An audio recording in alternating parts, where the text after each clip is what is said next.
So far we've focused on dimerization Claisen condensations, where the same ester reacts as nucleophile and electrophile. In moving toward crossed Claisen condensations between two different esters, one strategy we might use is to use an intramolecular reaction. An intramolecular Claisen condensation, for historical reasons, has a different name. It's called the Dieckmann condensation. This reaction is subject to the same requirement of Claisen condensation in that the nucleophilic ester must have at least 2 alpha hydrogens. This places an important constraint on the products we can get from Dieckmann condensations. In addition, like we saw in the intramolecular aldol context, Dieckmann condensations selectively form 5 or 6 membered rings. So if we're looking at a substrate where various ring sizes could form through the use of the different esters as nucleophile or electrophile, we'll want to focus on the products that contain 5 or 6 membered rings, since these are the most stable ring sizes.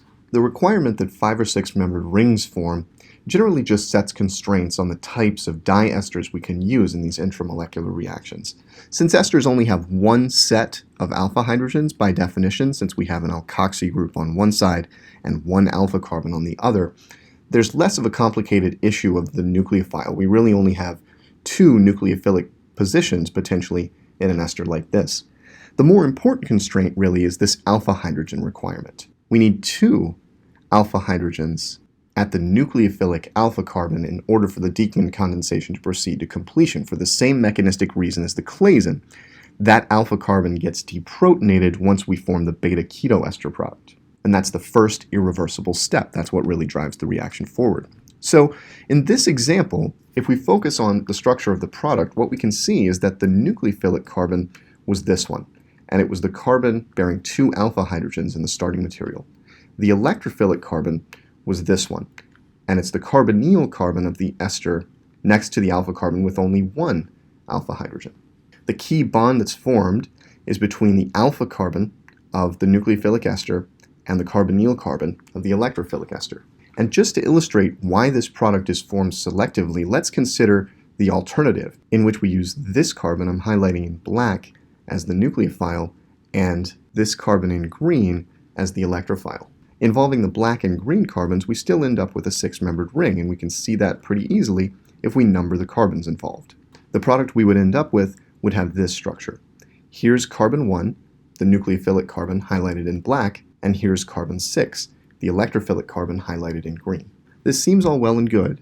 The problem is that carbon 1 in this product, the carbon between the 2 carbonyl groups, has no alpha hydrogens. This means that rather than proceeding to completion, this reaction will live primarily on the reactant side, since no irreversible deprotonation between the 2 carbonyl groups can occur.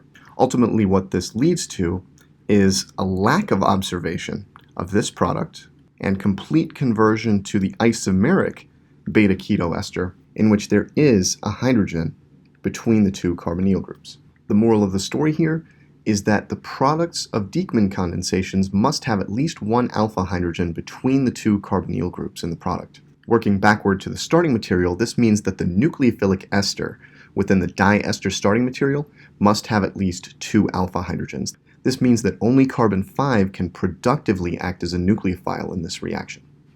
The intramolecular approach is one strategy for doing a crossed Claisen condensation.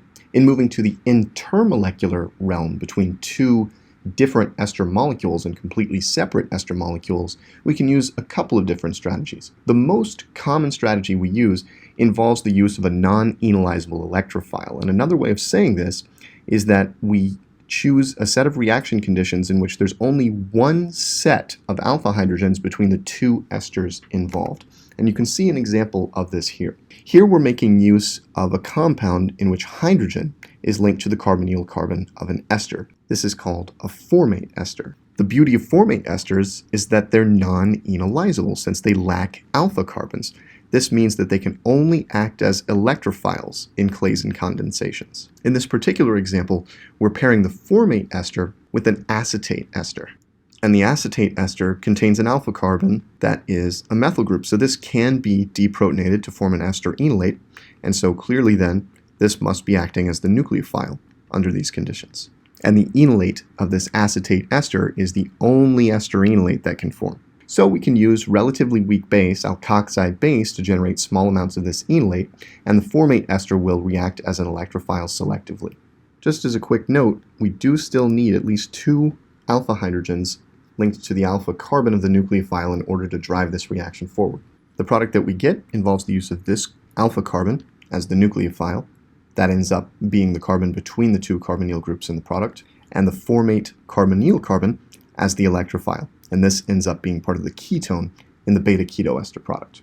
And this method really hinges on the use of an ester that is non-enolizable, an ester that cannot be deprotonated at its alpha carbon, either because it's lacking an alpha carbon completely, in the case of a formate ester, or because we have a carbon here that's not sp3 hybridized or that lacks hydrogens, a tert-butyl group, a phenyl group, an alkyne, something along those lines. A second type of non-enolizable ester we can use, for example, is a benzoate ester with a phenyl group connected to the carbonyl carbon of the ester. This molecule too is non-enolizable, and therefore it can only act as the electrophile in Claisen condensations.